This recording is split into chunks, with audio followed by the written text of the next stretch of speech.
Assalamualaikum warahmatullahi wabarakatuh. Perkenalkan, nama saya Zaidan Nur Muhammad Dafa, NIM 2024 10 10 10 80 dari kelas Sistem Basis Data C. Di sini saya akan menjelaskan tentang modul basis data, yaitu fungsi agregat. Untuk outline materi yang akan dijelaskan adalah sebagai berikut. Yang pertama adalah count, yang kedua adalah min and max, kemudian yang ketiga adalah sum dan average, yang keempat adalah select into. Untuk lebih jelasnya kita langsung ke PG admin. Ya, untuk yang pertama adalah count. Untuk soal nomor 6, tampilkan banyaknya customer yang pernah dilayani oleh employee Janet Reverling. Jika ada customer yang dilayani berkali-kali, cukup dihitung satu customer. Di sini kita harus menjoinkan dulu antara tabel employee dengan tabel orders berdasarkan employee ID-nya di masing-masing tabel. Kemudian kita spesifikkan untuk data yang kita ambil, yaitu dimana untuk nama employee-nya itu gabungan antara first name dan last name-nya itu Janet Reverling.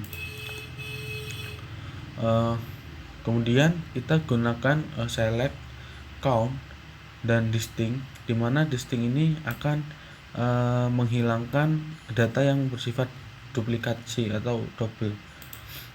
Saat kita jalankan maka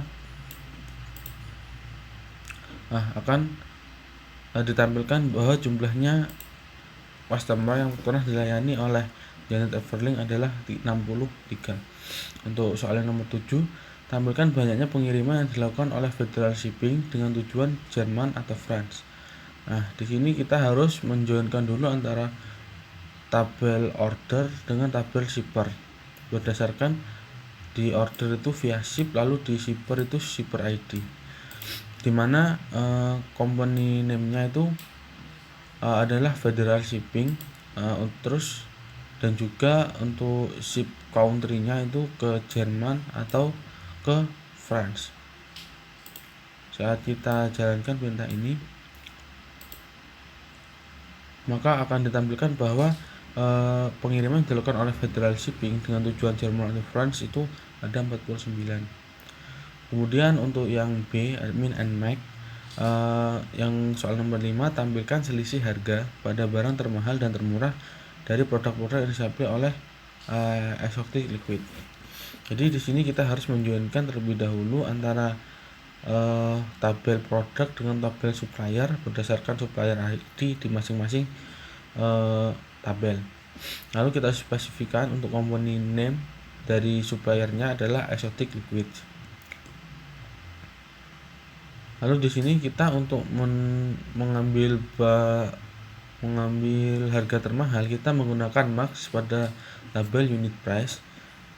Kemudian untuk mengambil harga termurah, kita menggunakan tabel menggunakan fungsi min pada kolom unit price. Untuk menghasilkan selisihnya, kita kurangi antara harga termahalnya dengan harga termurahnya. Saat dijalankan,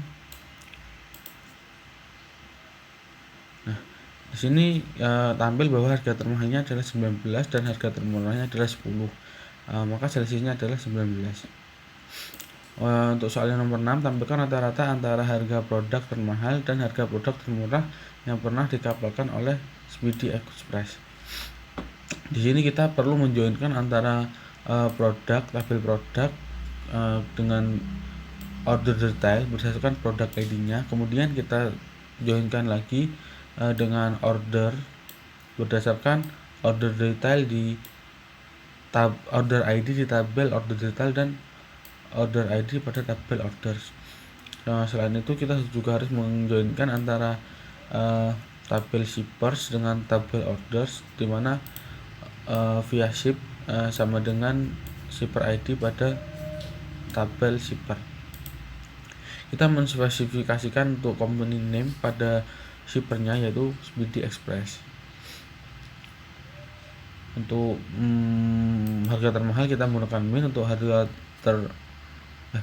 termahal kita menggunakan max, untuk harga termurah kita menggunakan min. Saat ini kenapa kok dibagi dua? Soalnya kan kita cari rata-ratanya.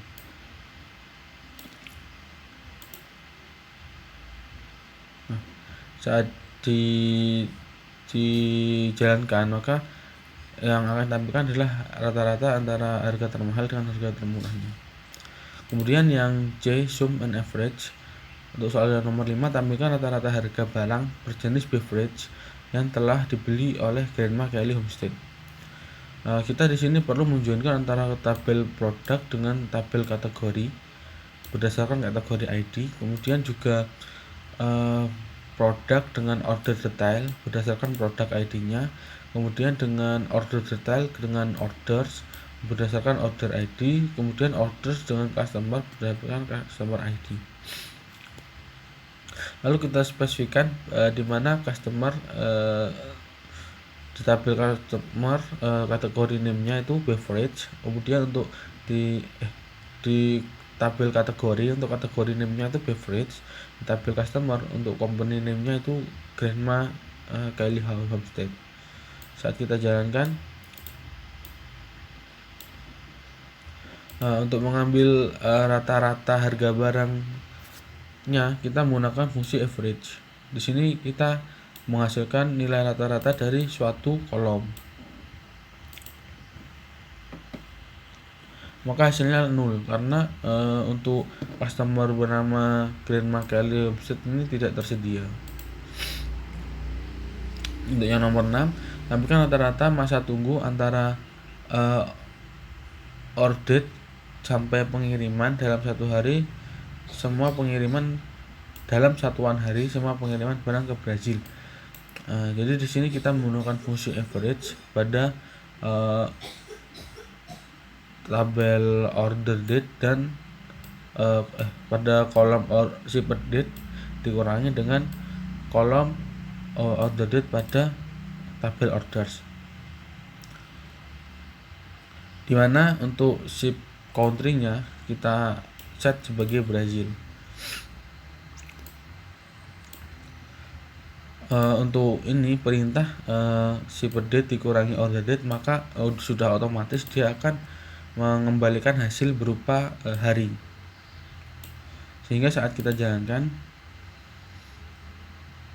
maka akan ditampilkan rata-rata hari dari semua kolom yang dihasilkan dari pengurangan ini.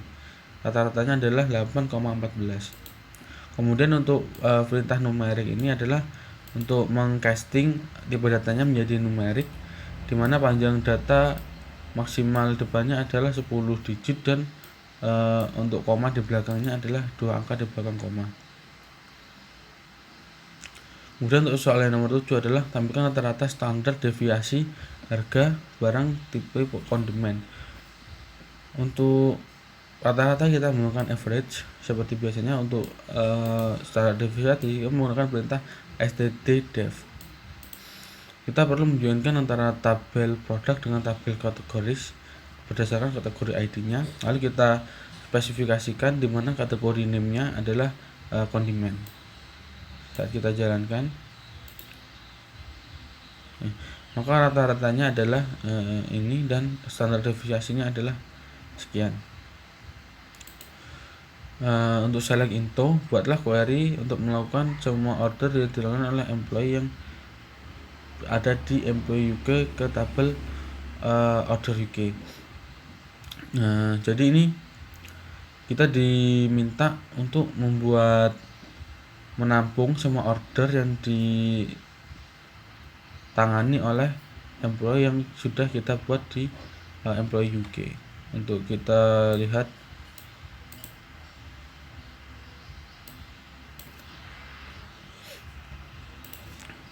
jadi kita menggunakan perintah select bintang from orders, di mana untuk employee ID-nya itu ada di employee ID yang ada di tabel UK.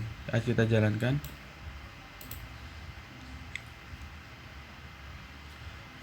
Maka akan dihasilkan semua ini. Untuk employee ID-nya ini adalah employee ID untuk employee yang berasal dari UK. Kemudian di sini diminta untuk dimasukkan ke tabel order UK.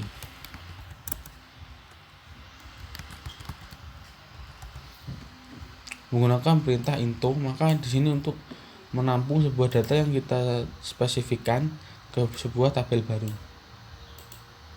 Nah, saat kita jalankan relation already exist karena saya telah membuat tabel ini sebelumnya.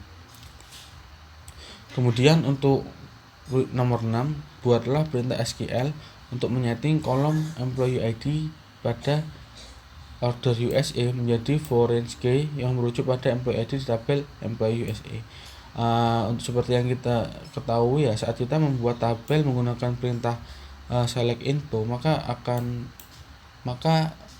foreign key serta primary key-nya akan hilang, jadi polosan.